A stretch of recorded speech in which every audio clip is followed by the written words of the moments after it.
All right, third hour of the Elias Macco Show for this Friday as we wrap up the week here. Now, we had a Christmas miracle at the National Assembly as that body unanimously adopted a motion in defense of Christmas. The motion was introduced by Quebec's anti-racism minister, Christopher Skeete, condemning the Canadian Human Rights Commission for describing Christmas as an obvious example of systemic religious discrimination linked to Canada's history of colonialism. That's quite the word salad from the Canadian Human Rights Commission.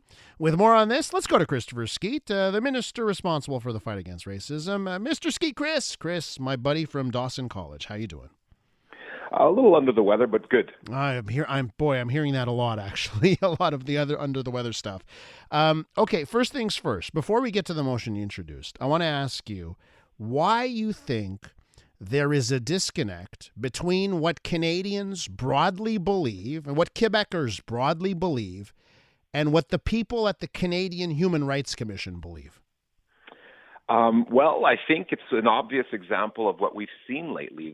This ideological fringe of academia trying to, superimpose a narrative that would sort of force us to whip ourselves into, believing that we're all a bunch of racists or that we always act all the time just by being here and being alive are acting discriminatorily. And I think that's the kind of thing that we need to put a stop to. There are real battles to be waged against racism, against discrimination, and banning Christmas or telling people celebrating Easter is wrong is not the way to go about it. It seems like by proposing this motion and tabling the motion, by the way, unanimous support in the National Assembly. By doing it, it's sort of saying, you know what, culture wars, let's play ball, let's play this game. And I don't know if did you have any pause before doing this motion? Because you know what, you're sort of now, getting involved in this, and you're getting into the playing field of culture wars just by putting a motion forward. Well, actually, Elias, I thought as my responsibility as the minister for the fight against racism to say that this is not racism. This is not discrimination. And, we don't need to feel guilty about being a people that have, since time immemorial, celebrated Christmas. We can be a welcoming society. We can be an open society and not have to feel bad about the fact that we've celebrated Christmas in North America for over 400 years. I think we can do both. And this is an obvious example of people trying to superimpose an ideological narrative on us that I think needs to stop. I think when you look at recent polling data, and I shared it on my social media on X, 98% of, or I think it was 96 or 92% of Canadians don't feel, discriminated against when they see, Christmas lights. And I think that's the kind of thing that we need to just remind people about, that there is consensus on this. And that's, I guess that's what I'm trying to get to, right? Because it's 90%, 95% of Canadians are all on the same page on this. So it sort of seems like let the ridiculous people embarrass themselves. Don't get involved with them. Just let them embarrass themselves and then just keep doing your thing because 95% of people are on the same page. So I guess that's what I'm talking about. But it's not that simple, Elias, because here we have the Canadian Human Rights Commission, which is supposed to be sort of this guiding light to tell us what is and what isn't, basically saying that 95% of us should be feeling guilty. And I think this is where I think ideology, dogma has infiltrated some of these institutions, and we need to question whether or not this is what we expect from these institutions. So it was a very powerful statement from a body that we should be looking to for guidance, which here is not offering any useful guidance at all. And do you feel that this is just an indication of a growing schism between Quebec and Canada on matters of culture? Well, the good news is, I think for the first time in recent memory anyway, we saw both the Bloc in Ottawa and the Conservative Party say, and I believe the Prime Minister even came out and said, well, wait a minute, Christmas is obviously not discriminatory. So actually, I think this is one of those areas where Quebec is sort of the avant-garde of realizing that we're being fed this ideological narrative that we need to be feeling guilty all the time about our history.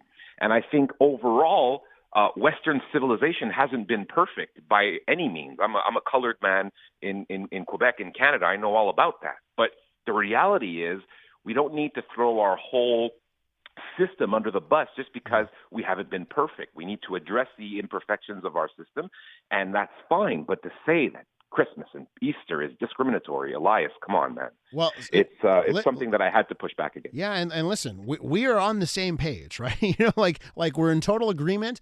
I just worry if the people that are behind this kind of stuff are secretly enjoying when we want to play ball. And I think that's the debate that goes on in my mind. But let me ask you this: do you think maybe, and we're with Christopher Skeete from the CAQ government, do you think maybe Quebec needs to take more of a leadership position in the Canadian Confederation on matters like this? Well, we try to. I don't know if you remember, a lot of people in your audience, I'm sure, don't agree with Bill 21 on secularism. We tried to take a leadership role in Canada about that, to say that it is normal that people who use the power, who exercise the power of the state, those people shouldn't express a preference. So we're trying to have that debate. I was on national media during the whole time we were debating Bill 21 to try to explain that to English Canada. Quebec has always been a leader to say integration in matters of immigration is very important. We always need to make sure that we welcome people adequately into Quebec and into Canada. But for that, we need to be responsible in the numbers that we let in. I think most of Canada now is on board. They're starting to realize that, hey, we don't have enough housing. We need to plan this a little bit better. So again, I think history has proven that Quebec is always at the forefront. And then, of course, it's easy to dismiss us as discriminatory or as racist or whatever narrative you want to say is being thrown against the Quebec government. But what we're realizing is, after a while, Canada sort of is like, yeah, these guys aren't crazy. These guys are onto something. So we're usually at the forefront. Chris, I know you don't have anymore your official role with Anglophones in the Quebec government. You used to be the parliamentary secretary for relations with English-speaking Quebecers, but you're still an Anglophone in this government. You're one of the few Anglophones in the National Assembly. So I got to talk about this amendment that was proposed yesterday for Bill 15. That would give Santé Québec the power to strip health institutions of their right to offer services in languages other than French. Of course, English, being a minority language in this province, could be targeted by this. And I got to say, our listeners, they have a sense, I think the Anglophone community has a sense right now, that it feels like the hits keep on coming to our community.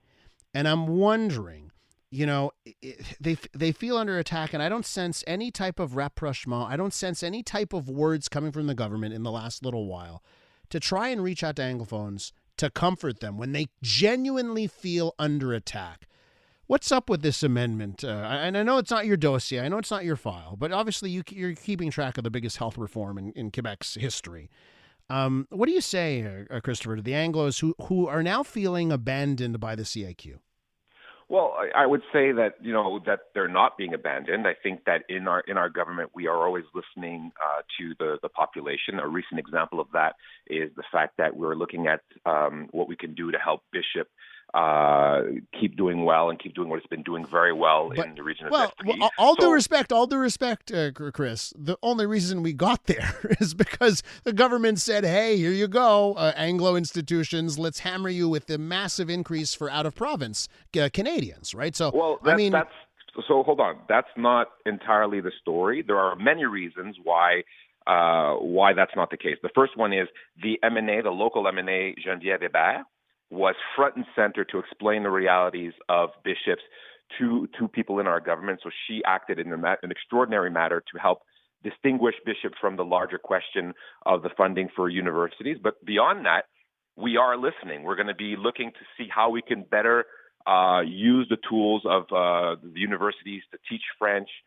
to people who are going to come and study in Quebec. So just to give you an example, that's one of the things that we're doing, to be listening, and that we are always flexible. But back to healthcare, Elias, the Premier has been clear. He said it last year. He said it the year before. Quebecers will never have to worry about obtaining healthcare in English or any other language for that matter, because it is a right. Obtaining healthcare in Quebec is a right, and you will not be denied healthcare because you're speaking English. So I just want to reassure your audience. I know that, not everybody in the English community supports the Quebec government, the CAQ government. I just want to reassure them that no one's playing politics with their health. But the Everybody worry will be is protected. the worry is that English services will go away. I'm not talking about the denial. No Anglophones get out of the hospital and they're not going to get care. But the worry is that English services in healthcare will go away. And then, so I have to ask, why the amendment? Why bother with the amendment if what you say is true? There is a balance that needs to be maintained, Elias, between the people who are offering the service and the people who are getting the service.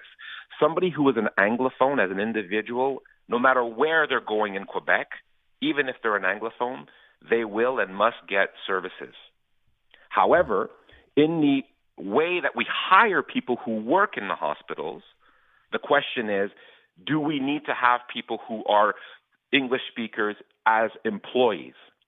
And that is the balance that we're trying to keep in this dossier. But again, I want to reaffirm our commitment to offering quality health care to every Quebecer, regardless of the language that they speak. English-speaking Quebecers today, yesterday, and tomorrow will continue to be able to receive services in their language. Mr. Skeete, Christopher, I thank you for coming on and for broaching all types of subjects this morning. I appreciate it. Thanks a lot, Elias. Christopher Skeete is the minister responsible for the fight against racism.